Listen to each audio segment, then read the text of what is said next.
மக்களே இந்த வீடியோவில் 2 முக்கியமான விஷயத்தை பற்றி டிஸ்கஸ் பண்ணுறோம். நீ எல்லாம் ஒரு ஆம்பளையாடா அப்படின்னு சொல்லி கமருதீன் அவர்கள் பிரஜன் அவர்கள் வந்து கேட்டிருக்காங்க. ஸோ அப்படி என்னதான் பிரஜன் அவர்கள் பண்ணாங்க, கமருதீன் அப்படிப்பட்ட வார்த்தைகளை பயன்படுத்துறதுக்கான காரணங்கள் என்ன அப்படிங்கிறத பற்றியும், அதே போல் பிரஜன் அவர்கள் வந்து பார்த்திங்கன்னா கமருதீன் மற்றும் பார்வதி இவங்க 2 பேரும் செஞ்ச லீலைகளை பற்றியும் போட்டு உடச்சிருக்காப்புல. ஸோ அது என்ன அப்படிங்கிறத பற்றியும், இன்னொரு பக்கம் இந்த விக்ரம் அப்படின்னு சொல்லி வீட்டுக்குள்ளே ஒரு ஆள் வந்து இருக்காப்புல.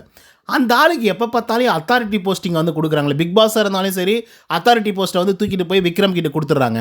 தலைவரானாலும் சரி நான் தலைவருக்கு அசிஸ்டண்ட்டாக வச்சுக்கிறேன் அப்படின்னு சொல்லி தலைவர்கள் அந்த அசிஸ்டண்ட்டாக வச்சு ஒரு அத்தாரிட்டி கிரியேட் பண்ணி கொடுத்துட்றாங்க.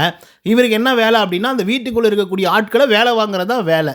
ஓகேவா? ஒவ்வொரு வாரமும் இதே மாதிரி பண்ணிட்டு இருந்தீங்க அப்படின்னா அவன் வேலை மட்டும் தான் வாங்கிட்டு நல்லா சாப்பிட்டுட்டு தூங்கிட்டு நல்லா ரெஸ்ட் எடுத்துக்கிட்டு அப்படியே சேர் மேலே உக்காந்துக்கிட்டே நீ இந்த வேலை செஞ்ச அந்த வேலை செஞ்ச அப்படின்னு சொல்லி கேட்டுகிட்டே போயிட்டு இருந்தான்னா அவன் எப்போ வேலை செய்வான்?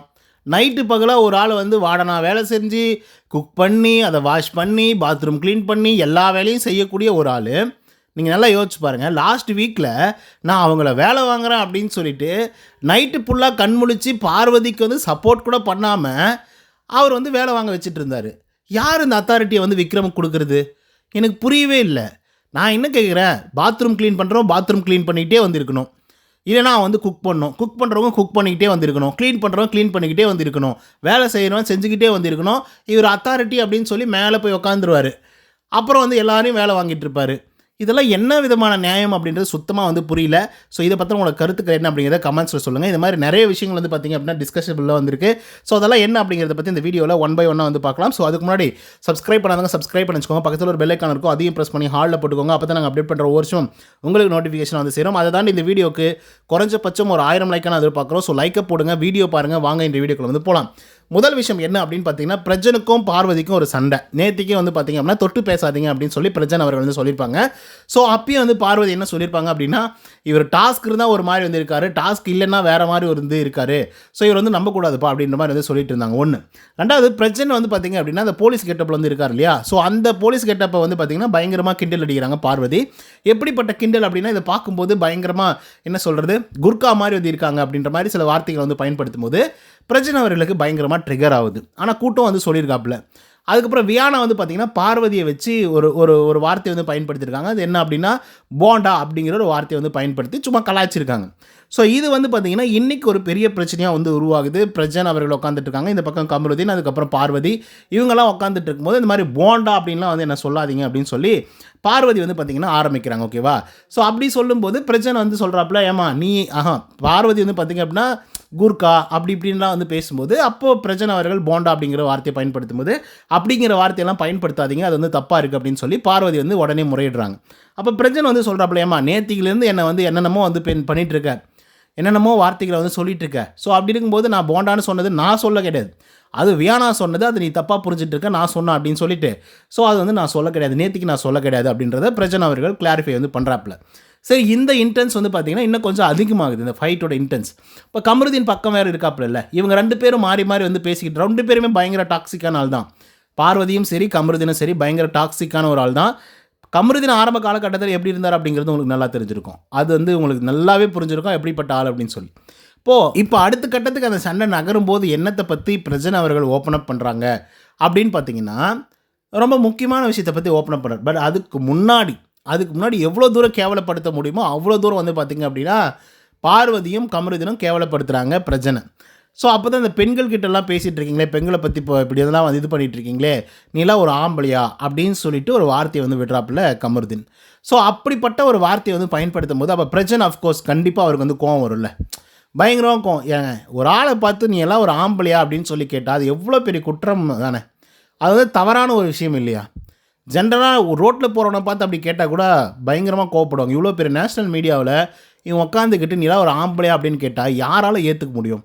அந்த ஆள் உடனே வந்து ஓ நீ என்ன வந்து ஆம்பளையான்னு கேட்குறியா, அப்போ நான் ஆம்பளை அப்படின்றத நிரூபிக்கிறேன் பாரு அப்படின்னு சொல்லி சுபிக்ஷாவை கூட்டு உட்கார வச்சு நேற்று என்னம்மா பண்ணிட்டு இருந்தாங்க இவங்க 2 பேரும், படுத்துக்கிட்டு அழுத்திக்கிட்டு மேலே ஏறி நடந்துக்கிட்டு என்னென்னமோ பண்ணிகிட்டு இருக்காங்களா, நம்மளாம் பார்த்தோமா இல்லையாம்மா, நம்ம பார்க்கும்போது என்னம்மா சொன்னோம், கண்ணெல்லாம் கூசுதுன்னு சொன்னோமா இல்லையாம்மா, அவ்வளோ அசிங்கமாக வந்து பண்ணிகிட்டு இருக்காங்கல்ல அப்படின்னு சொல்லிட்டு அவர் நிறைய விஷயத்தை வந்து ஓப்பன் அப் பண்ணுறாரு. ஆக்சுவலாக அது லைவில் வந்து காட்டல, ஓகே, அது வந்து ரொம்ப 18+ கண்டென்ட் மாதிரி தெரியுது. அவர் அதுதான் சொல்கிறாரு, அழுத்துறது, மேலே நடக்கிறது, மசாஜ் பண்ணுறது அப்படின்ற மாதிரி ஓகே புரியுதுங்களா? உங்களுக்கு புரிஞ்சிக்க முடியும்னு நான் நினைக்கிறேன். தயவுசெய்து புரிஞ்சுக்கோங்க. அதுக்கு மேலே நம்மளால் சொல்ல முடியும்.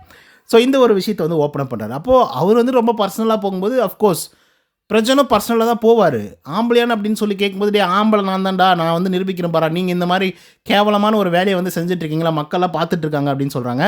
ஸோ இதுக்கு வந்து பார்த்திங்கன்னா, ஆமாம் மக்கள்லாம் வந்து பார்த்துட்டு தான் இருக்காங்க, என்னப்போ அப்படின்ற மாதிரி வந்து பார்த்திங்க அப்படின்னா செம்மையாக வந்து பேசிகிட்டு இருக்காங்க. ஸோ இது வந்து பார்த்திங்கன்னா அந்த பிரச்சனை வந்து பெருசாகிட்டு இருக்கு. பெருசானதுக்கப்புறம் வந்து பிரச்சனை ஒரு கட்டத்தில் வந்து கிவ் அப்பே பண்ணிடுறாப்புல.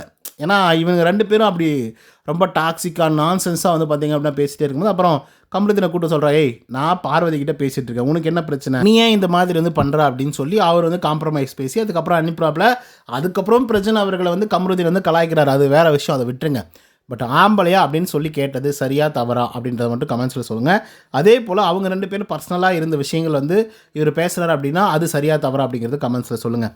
ஓகே. ஸோ அதுக்கடுத்து இந்த விக்ரம் அப்படின்னு சொல்லி ஒரு ஆள் இருக்காப்புல, அந்த ஆளுக்கு என்னமோ பெரிய இவருன்னு சொல்லி நினப்பு. ஓகேவா? ஆக்சுவலி எனக்கு புரியவே இல்லைங்க. பிக் பாஸ் அவர்களும் கூப்பிட்டு அவரை தான் வந்து வேலை வாங்க சொல்கிறாப்புல. அதே போல் ரம்யா ஜோ வந்து எனக்கு அசிஸ்டண்ட்டாக வச்சுக்கிறேன் அப்படின்னு சொல்லி அவரை தான் வந்து ஒரு வேலைக்கே வச்சுக்கிட்டு எல்லாரையும் வேலை வாங்கிட்டு இருக்காங்க. எனக்கு புரியவே இல்லை. நான் வீட்டுக்குள்ளே அத்தனை பேர் இருக்காங்க, 15 பேர் கிட்ட வந்துருக்காங்க. 15 பேரில் தலை வேலை செய்ய மாட்டாங்க, ஒரு சில வேலைகள் செய்வாங்க, ரெகுலராக செய்ய வேண்டிய அவசியம் இல்லை. 2வது விக்ரம் அவர்களுக்கு என்ன வேலை அப்படின்னா இவங்களை வேலை வாங்குறது தான் பெரிய வேலை அப்படின்ற மாதிரி. ஃபிசிக்கலாக அவனுக்கு வந்து வேலை கொடுங்க, பாத்ரூம் கழுவ வைங்க, அப்புறம் க்ளீன் பண்ண வைங்க, எல்லாத்தையும் கூட்ட சொல்லுங்கள், பெருக்க சொல்லுங்கள், அப்புறம் வந்து கிச்சன் டீமில் போயிட்டு பாத்திரம் கழுவ சொல்லுங்கள், சமைக்க சொல்லுங்கள். அதெல்லாம் பண்ணாமல் எப்போ பார்த்தாலும் அவனுக்கு வந்து இது கொடுத்துட்டிங்க அப்படின்னா அவர் வந்து பயங்கர அட்வான்டேஜை எடுத்துக்கிறாப்புல. பயங்கர அட்வான்டேஜ், ரொம்ப ரூடாக வந்து பேசுகிறாப்புல. எப்படி சாண்ட்ரா கிட்ட போய் சண்டை பிடிக்க போகிறாருங்க. சாண்ட்ரா வந்து நீங்கள் வந்து ஐடிங்காக உட்காந்துட்டு பார்த்துட்டு வந்து இருந்துட்டுருக்கீங்க, நீங்கள் போய் ஒரு வேலை பாருங்கள் அப்படின்ற மாதிரி சொல்கிறாங்க. அவங்க வந்து உட்காந்து ஆமாங்க நான் வேலை பார்த்துட்டு தான் வந்து இருந்துட்டுருக்கேன், நேற்றுக்கே என்னோடய வேலையெல்லாம் முடிச்சிட்டேன், இப்போ உட்காந்து நான் வேலை பார்த்துட்ருக்கேன், நெக்லஸை காப்பாற்றிட்டு இருக்கேன் அப்படின்றாங்க. ஆனால் நீங்கள் ஐடிங்காக தாங்க உட்காந்துட்ருக்கீங்கன்னா அவங்க சில வார்த்தைகளை வந்து பயன்படுத்துகிறாங்க. அவங்கெல்லாம் அங்கெல்லாம் போய் வந்து கேட்கவே மாட்டீங்க. 2 பேர் உங்கள் டீமில் வந்து இருக்காங்க இல்லையா, க்ளீனிங் டீமில், அவங்கள போய் கேட்கவே மாட்டீங்க, உங்களுக்கு ஸ்பைன் கார்டே வந்து இல்லையா அப்படின்ற மாதிரி, அதாவது முதுகெலும்பே இல்லாமல் வந்து பேசிகிட்டு இருக்கீங்க அப்படின்னு சொல்லி அவங்க வார்த்தைகளை வந்து விடுறாங்க. விக்ரம் வந்து செம்மையாக ட்ரிகர் பண்ணுறாப்புல சாண்ட்ராவை. அவங்க ட்ரிகர் ஆகி பிடிச்சி வெளுன்னு வெளுக்கிறாங்க. விக்ரம் அப்பா என்னால் முடியலடா சாமிடி. ரியலாக நீங்கள் யோசிச்சு பாருங்கள். செஞ்சவங்களே இப்போ திவ்யா வந்தாங்கல்ல, 4வது வாரம் முடிஞ்சு 5வது வாரம் வந்தாங்க, இப்போ 9வது வாரம் நடக்குது. திவ்யா கிட்டத்தட்ட எல்லா வாரங்களிலும் குக்கிங் வந்து இருந்திருக்காங்க. லாஸ்ட் வீக்கில் மட்டும்தான் 2 பேர், எப்ஜேவும் அப்புறம் பார்வதி. மற்ற எல்லா வாரங்கள்லையும் வந்து பார்த்திங்க அப்படின்னா குக்கிங் டீமில் வந்து இருந்திருக்காங்க. அமித் அவர்களும் அதுக்கப்புறம் திவ்யா அவர்களும் சாண்ட்ரா அவர்கள் வந்து இருந்திருக்காங்க. அப்படி இருந்தால் எப்படி எனக்கு புரியல. இப்போது விக்ரம் அவர்கள் நல்லா சாப்பிட்டு மட்டும் தூங்குவாப்புல, சாப்பிட்டோட வா அப்படியே சில்லி பரோட்டா வேறு லெவல் அப்படின்னு மட்டும் சொல்லுவாப்புல, அவ்வளோதானே. புரியல. மக்களை இதை பற்றின உங்களோட கருத்துக்கள் என்ன அப்படிங்கிறத கமெண்ட்ஸில் சொல்லுங்கள். இந்த வீடியோ பிடிச்சிருந்தா லைக் அண்ட் சப்ஸ்கிரைப் பண்ண மறந்துடாதீங்க. இன்னொரு தகவலை சந்திக்கிறேன். Until then bye from Uday. நன்றி, வணக்கம்.